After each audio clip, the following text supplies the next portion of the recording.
Yan. Yan ang Marcos Mansion, guys. Yan na yung People's Park, oh. Buhay na dito. Medyo muulan lang, kaya hindi kita yung ano, Taal Volcano.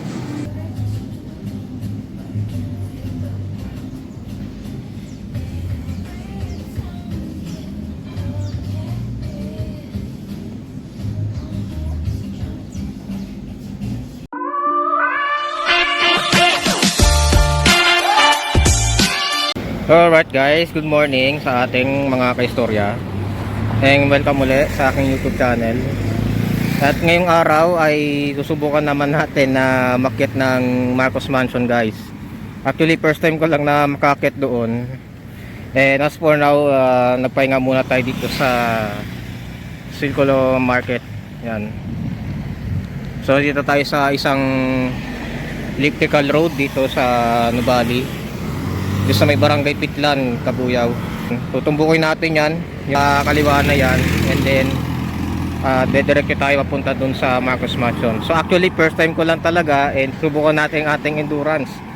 So tara, at sa pag-ride dun sa Marcos Mansion. Alright.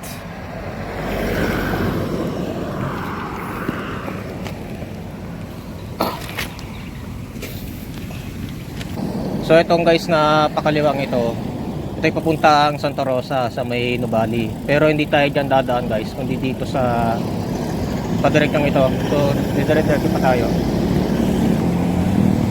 Yan guys, yan.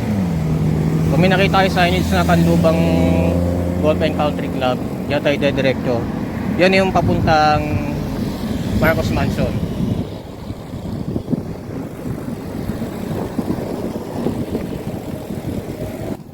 Hello, morning. Ito talaga bilang routine namin mga bikers, guys. Kapag meron kami nasalubong na mga ibang siklista, ay binabati namin. Kasi parte pa rin sila ng ating community, guys, bilang mga bikers. So ayan. Yung guys, tanaw natin yung mahabang burol na yan. Yan yung aahunin natin.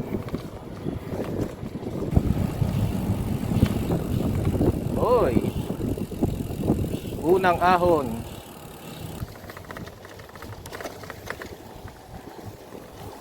Welcome at Barangay Kasile, dito sa Cabuyao uli, guys.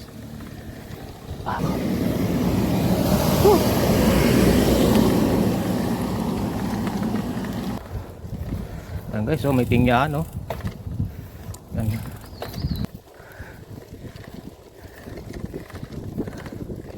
Dito sa lugar na maraming mamimitik eh.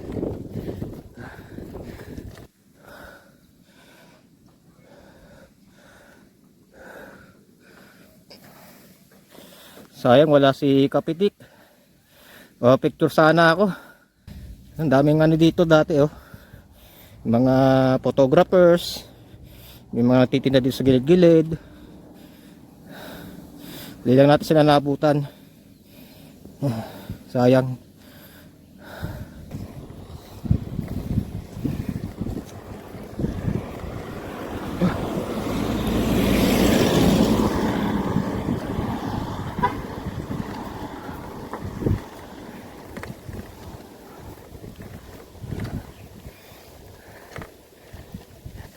Hello, welcome to my vlog. Ay, ako. Anong pangalan mo, Neng? Rachel. Matagal ka nang umahon dito? Hindi po, ay kasama po ako. Sinasamahan ko. Sabi. Wala na po. Wala na yung mga nagpo-photographer dito eh. Wala na. O, picture sana ako eh. Ay, ako. First time ko nga lang ding umahon dito. Ay, ako. Sige, thank you ha. Ganda dito, oh. Hello, welcome to my vlog. Medyo makunat lang, minuha ko lang ng konti. Pero kalasa na yan, kasi first time ko lang mahon dito. First time mo lang po. Oo. Ay, grabe. Tarik po talaga ito. Anong pangalan mo, Brad? Owen po. Taga saan ka? Santa Rosa lang. Santa Rosa lang. Okay. Kayo po? Ako'y taga Kalamba lang naman. Baka may gusto kayo shoutout dyan. Wala naman po. Thank you. Okay, sige. Ingat po. Ingat, ingat. Ingat din sa atin. Po, ingat po. Uy, ako. Natapos din yung unang ahon. So ito, banayad na. Tapos yan ang Marcos Mansion. Thank you Lord. Nakarating din tayo dito. For the first time. Using my bike. Yan ang Marcos Mansion guys. Sayang. Sana ma-renovate nila ito eh. Oh. Sobrang heritage na heritage oh.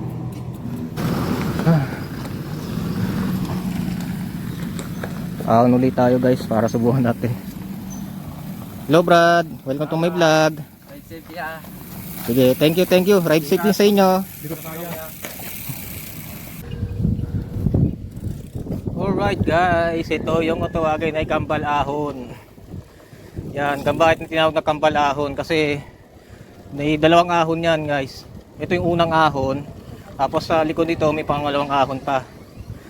So tara, subukan natin ang ating endurance. Actually gusto ko matutunan yung sinabi ni Cruise Control Multisport. Yung posisyon ng relaxing sa uphill. Ganito siya guys.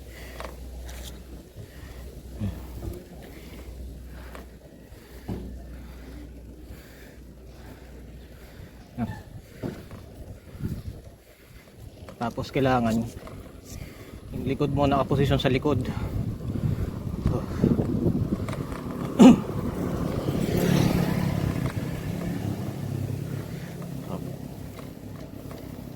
So yun, natapos na natin yung unang course sa unang ahon ng Kambal Ahon. Sunod yan naman yung pangalawang ahon naman. Medyo mahaba.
Tapos na.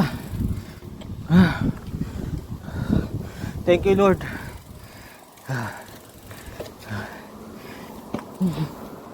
Natapos na natin ang Kambal Ahon.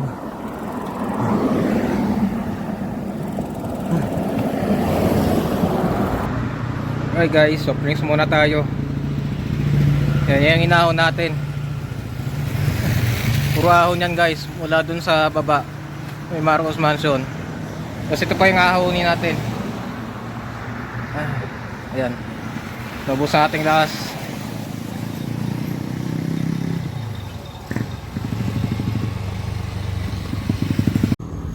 Yan na yung People's Park oh.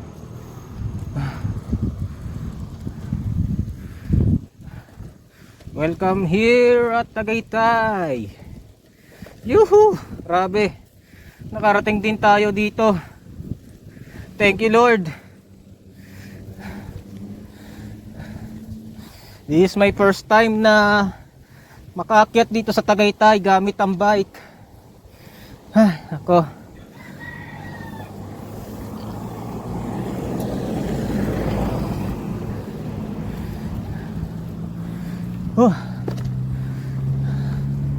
Malapit na tayo sa People's Park.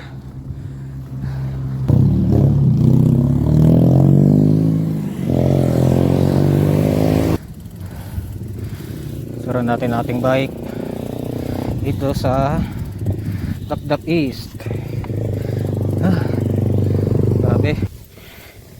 Grabe. Nakarating din sa wakas. The first time. First time ko lang. Grabe. Nagasan pa kayo? Silang. Actually mas ano pa sa Silang eh. Mas hindi ganun kakunat ang ahon dun eh. Sa may Tagaytay, sa may Santa Rosa eh. Dito makunat talaga dito. Lalo na itong Snake Road na yan. Hindi ko pa naahon yan eh.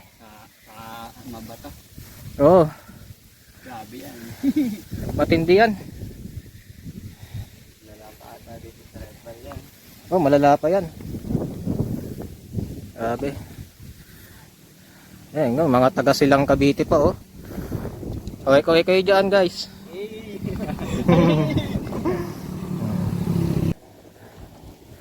Ang KUR. Uy.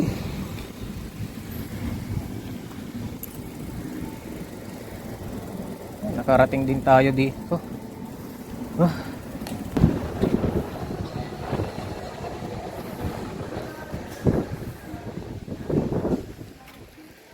Wala na yan dito ng KOR. Siguro nilipat na dito sa loob.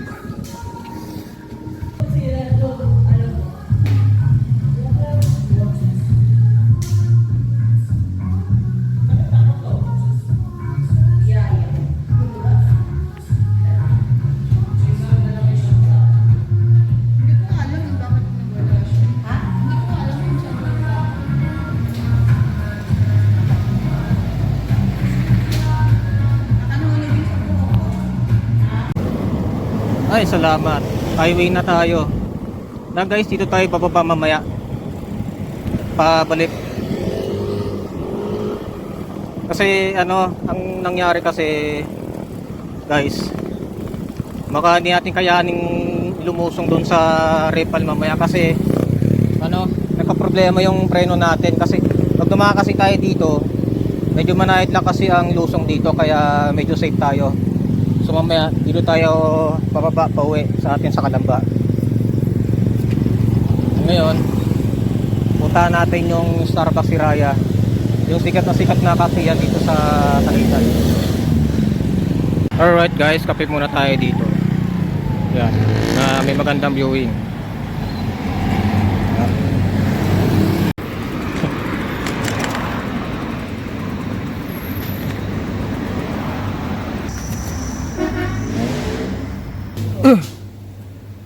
Pasok muna tayo. Actually matagal na rin akong nakakape dito. Ngayon lang ulit ako nakabalik. Although di natin tayo nakapagano doon sa Starbucks Siraya, dito na lang. Medyo maganda rin naman ang viewing dito guys.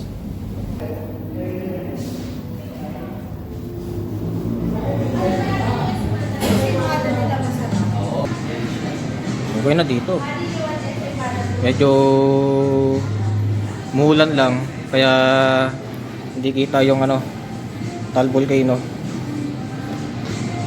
Ngayon last time dyan tayo galing sa baba sa may Talisay.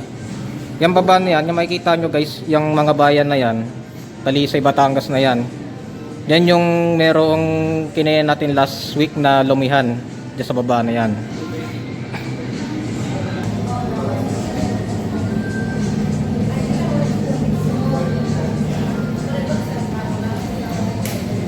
Ano lang tayo, yung iced tea na lang.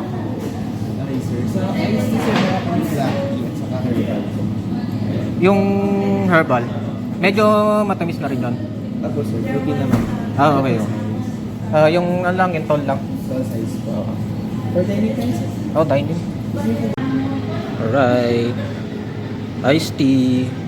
Yan, for only 140 pesos.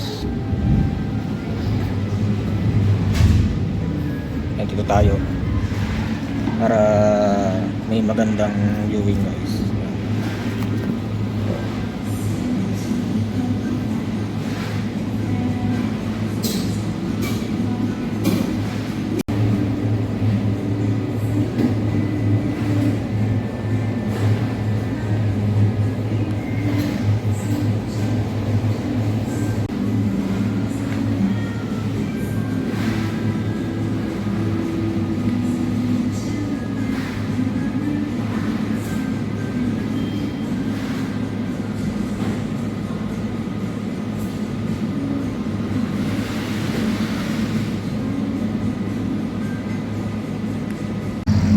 So alright, let's go. Harap naman tayo ng murang makakainan dito. Or yung affordable. Yan. Ano kaya itong usok na to? Ano? Hindi kaya ito yung hamog? Umuusok-usok oh.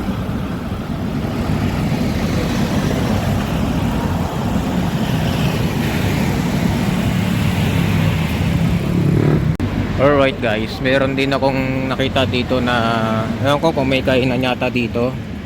Ayun, magandang viewing dito guys oh. Sightseeing lang po. Saan yung kainan dito? Sabi sir, pwede kayo. May 6% mga bikers. 10% discount kami sa 10% discount sa mga bikers. mga bikers. Okay, sige. Ano kaya? Yung sizzling sisig. Yan. Dito na lang po sir. Okay.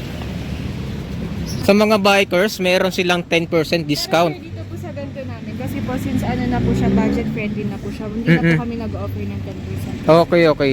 Ano itong may served with 2 rice? Ano po, 2 rice na po yung kasama niya. Okay. Sauce. Sulit yun. Pero hindi na po siya kasali dun sa 10% discount. Hindi na kasama sa 20% discount. Yan. Yung a la carte namin sir, yung may Opo, makakabili yung kayo nandito po. 10%. Okay. Pero yung dito po sir, pinaka-promo namin sir. Opo, promo na Hanggang po. 6 p.m. lang. Hanggang 6 PM lang. Okay. Tamang-tama. Yun. Anong pangalan ng restaurant? So, grill po. Okay. Saan ang pwede para daan ng bike? Ito. Ito guys oh, sa mga bikers meron silang 10% discount. Yan, tapos meron pa magandang viewing. So sa mga kapwa ka bikers ko, pwede kayo kumain dito guys oh. Opo.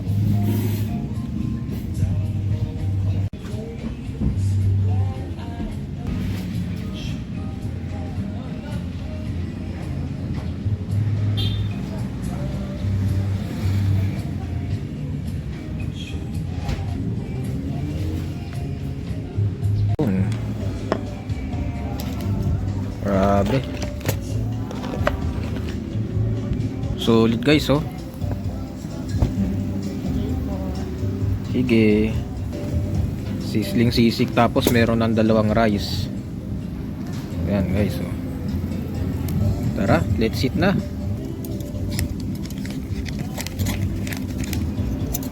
Oh. Walang kutsara.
Guys.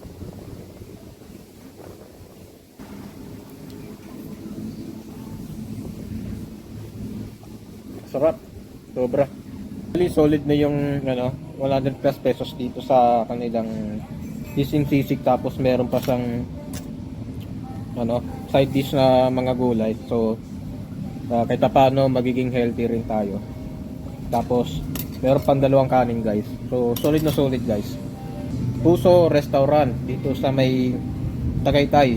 Yan. So meron silang ino-offer sa mga kapwa natin mga ka-bikers na 10% discount. So punta lang kayo dito guys. Maganda rin naman siya. Tapos and then the same time may maganda rin viewing ng Taal Lake guys. So saan ka pa? Tapos affordable pa yung kanilang ano, pagkain guys. So yun guys, punta lang kayo dito and enjoy the viewing. Yan. So yun guys, this is for today guys. Maraming salamat sa mga suporta ninyo at sa patuloy ninyong pagsuporta sa aking Facebook page at saka sa aking YouTube channel. Nawa po ay magsama-sama po muli tayo sa ating pong mga susunod na adventure dito sa Bicycle Diaries Season 4 guys.